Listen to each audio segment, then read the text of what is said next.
Bro, you know what's crazy? I have been playing video games for about 20, let's just say 20 years, right? It's probably more like 22 because I'm 26 now and I started gaming at like 4 years old. But 20 years, man, of playing games. And honestly, I was talking to my friend about this, my best friend, man. Shout out to her.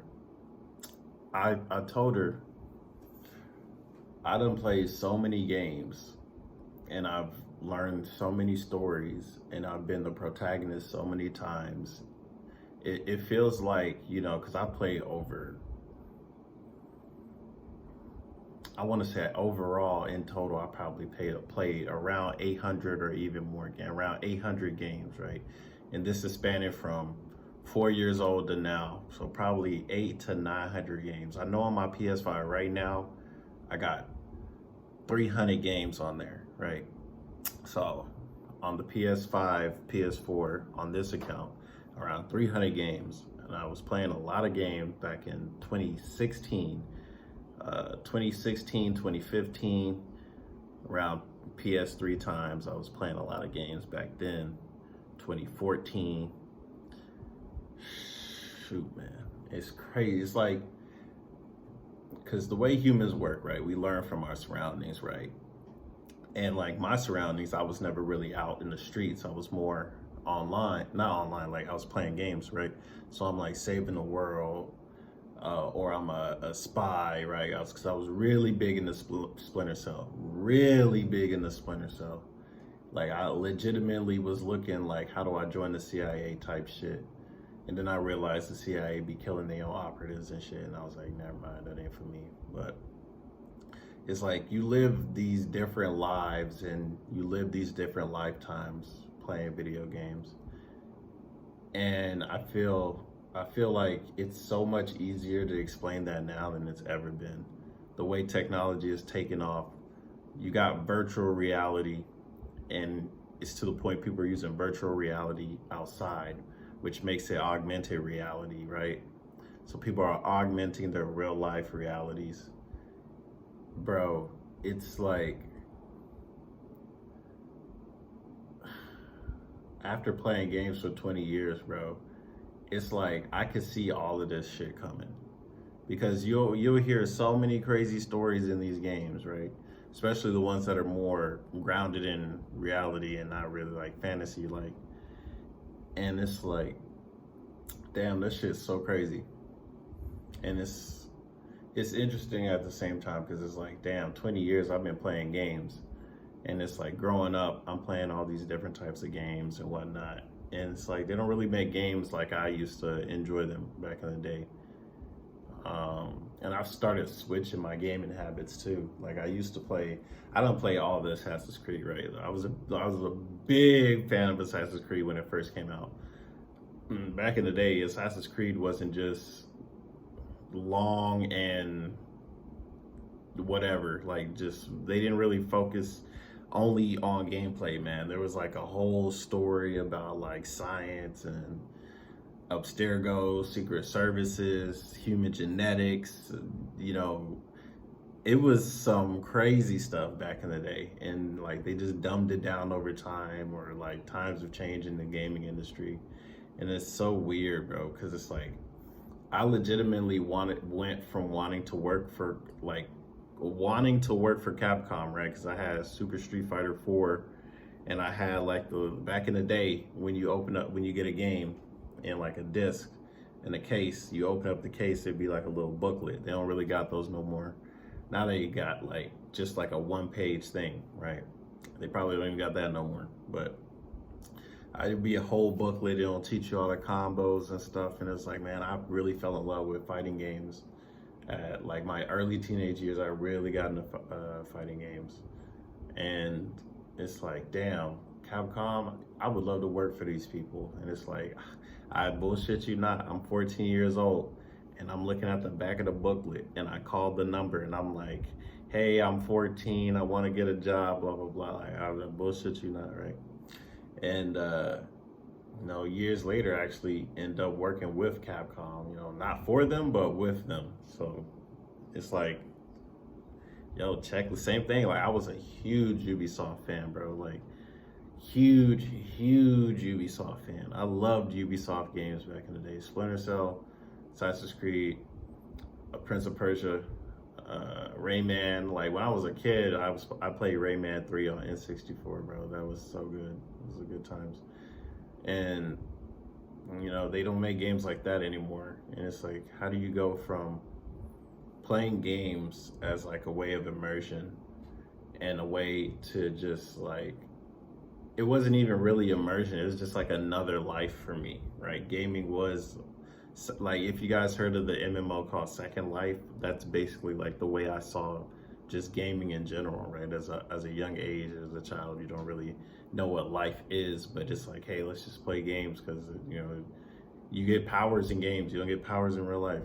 So it was very interesting. And it's like, now that I'm older, I don't really even, because for like a short period of time I had gone back and I was playing older games. I was playing the Division 1, playing Division 2, and I was playing other games from like 2017, 2018, right? Assassin's Creed Syndicate, I was playing that recently. And it's like, I don't really enjoy these games like that. Like I was playing Ghost Recon Breakpoint, and I was like, yeah, this is fun, this is cool, but it's like, not a lot of the newer games I could really enjoy like that. Like even Elden Ring, I can't even really get back into Elden Ring. Like when Elden Ring came out, it was cool. Months like after, it was still cool. But for now, it's like, that's not really for me, right? But I don't know what it is. But these gacha games, they pretty much they're the most fun for me. I would say that, right? Out of all the games that I play now, it's like gacha games are it. You know, I just autoplay, and like if I'm starting to get my ass whooped, you know, I turn off autoplay, and then I start thinking for myself. And it's I don't know. I guess I'm turning into a turn-based guy, but I never really was a turn-based guy. Like I never played Final Fantasy like that. The only Final Fantasy I ever played and beat, and I was really like, yo, this is dope, was Final Fantasy Crystal Chronicles Crystal Bearers on the Wii. That was the only one. I really did enjoy that game. That was a fun game. I did play the Final Fantasy, the one where it's like on the DS. I think it's on the DS, right? Because I had a homebrew for my Wii, so I had a lot of Wii games, bro. Like Tenkaichi 3, 2, 1, a whole bunch of other like Wii games that were just like, because it's homebrew, so you got all the games, the jailbroken Wii. You get like all these freaking games, bro. It was crazy. So I played almost all of those. Man, it's crazy. It's just like 20 years later, now that I'm like thinking about it, really, like 20 years of gaming, I feel like I lived like probably, I want to say like 40 different lives, right? Because I've lived through the life of Ezio, him from literally being born, growing up, trying to avenge his family. And then he forms the Brotherhood. He goes out and he stops corruption. And then he goes out to another country to try and find like the origins of the assassins and stuff. And it's like, and then he ends up teaching this kid, this Chinese kid that just pulls up, teaches her how to fight and blase, and then dies a pretty peaceful death. And it's like, bro, like that's crazy. And like other games that you've probably played, like if you play World of Warcraft, bro, if you played World of Warcraft when it came out and you're still playing World of Warcraft now, bro, that's like legitimately, you could tell me the whole story of Azeroth. You should be able to tell me the whole story of Azeroth, like kill Jaden, all that shit. You should be able to tell it like the back of your hand, bro. Like you should know it, right? And it's like, you know, some people will look at it like, oh, you wasted your life, right? Because I have no issues with people that play a lot of games online, that stay online. You know, if you like playing games, you like playing games, right? I think gaming is one of the only medias that allow you to really immerse yourself by living out a fantasy as yourself, right? So if you play an RPG game, and you make a character. You can make it you, or you can make it whatever, right? So you can't do that with a book. You know, you read a book, that's a story that's set in stone, right? Or it's a whatever. Like it keeps going, and it's a book. Same thing with TV.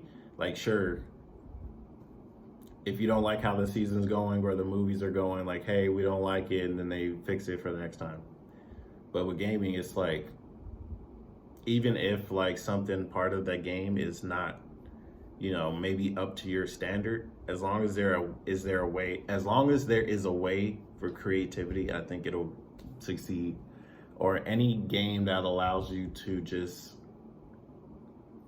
do what you would want to do in that limited amount of space, right? I think that's where a lot of gaming gets confused. Like when they're like, oh, let's have extra objectives. I've been playing Rise of Ronin. I love Rise of Ronin.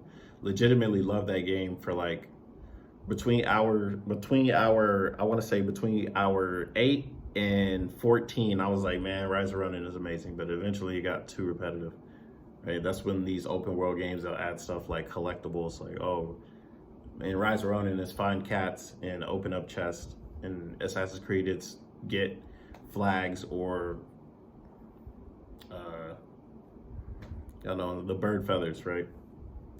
Obviously not something people will want to do.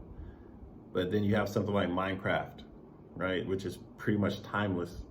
I feel like Minecraft is like the game where you could play the rest of your life. And it's like most people, like a lot of young people now, like they'll just play like Bed Wars or all that extra stuff. But even me, it's like, I still play the old Minecraft. Like I just log into a world, it's on survival, start cutting them trees down, bro. Just start trying to build a house. And then you go on from there, right? I think it's so dope that, you know, games like Minecraft still exist, but there is a longing for something else for me specifically in the gaming industry. And I don't know what game genre that is. Like I said, right now it's gotchas. I do like, the one thing I like about gotchas is I like how the gotcha actually works. I'm not gonna lie. Like, you know, some people have gambling addictions, but I don't have a gambling addiction. Like I don't spend money for pools. It's more like, hey, I have a character. Let me see what this character is like. Okay, this is cool, this is cool, this is cool. But their voice lines might be annoying, so I can't really gravitate to them, so I get a different character. And like I'll learn more about their story and stuff like that. And it's like you never know what you're gonna meet whenever you do get the pulls, unless you like play the game and you're like, oh, I want to meet that character, or I want to have that character, right? So I think that's what I like about gotchas. But definitely, I wouldn't say like gotcha is my favorite genre now, right? I think that still goes to like the action adventure. But I'm not too sure, man. Like I worked in the gaming industry. I've been a fan of gaming as a kid. And now I'm a fan of gaming in the sense of I wonder what it could do for me in the long run. Like what type of, because I'd be playing these games and some of them have some interesting philosophies. I'm like, okay, because every game has a game director. Like what makes you at the end of the game, you're like, yeah, let's fucking kill God, right? Like Sephiroth and all these other people in all these other games. It's like, with the final ending is like, how can we change death, right? Kingdom Hearts is like, you got Heartless and Nobodies and all this other shit. And it's like, bro, like, how do y'all even come up with this, right? So, you know, I think that's what still interests me in gaming a lot. If like a game director can come up with something amazing and can make that vision, you know, come to life and have so many people be affected by it, regardless if it's positive, negative, or whatever. It's like people can still look at this more than just it's a video game, right? That's what I like about it. But of course, like a lot of gaming now has gone mostly towards like it's not towards esports anymore, right? There was a point in time where majority of games were focused on esports and getting teams and stuff like that. I think that bubble was pretty much popped. Of course, there's still going to be some here or there, but if it's not community driven, I don't think it really has a shot in hell. But you never know. Throw enough money at something, maybe something will happen. Who knows? But at the end of the day, the community still has to be around for it, or it's just not going to be a thing. But it's just so cool seeing games, bro, where it's like now instead of just going for esports, they're trying to do more of like an entertainment value. Like, how good is this game for like a streamer? Like, they have like a streamer mode and stuff like that. And it's like, it's so interesting to see gaming like so integrated with mainstream society. But it's always been like that. But you know, as a kid, you don't really notice that. But as an adult, it's like, yeah, man, they're talking about a whole bunch of like AIs and personalized ads and a whole bunch of shit that makes me go, damn, bro, like that's kind of deep. But you know, I'm glad I get to experience it. I'm glad I get to look at it from the perspective that I have. It's definitely great to be able to look at it and actually like stare and comprehend and just sit and take it all in and not have to be in a rush for it. So yeah, I thought that's why I go ahead and share this with you. Like 20 years of gaming, you know, overall, I want to say playing games for 20 years. And there was a point that I stopped actually gaming, like legitimately, I stopped gaming for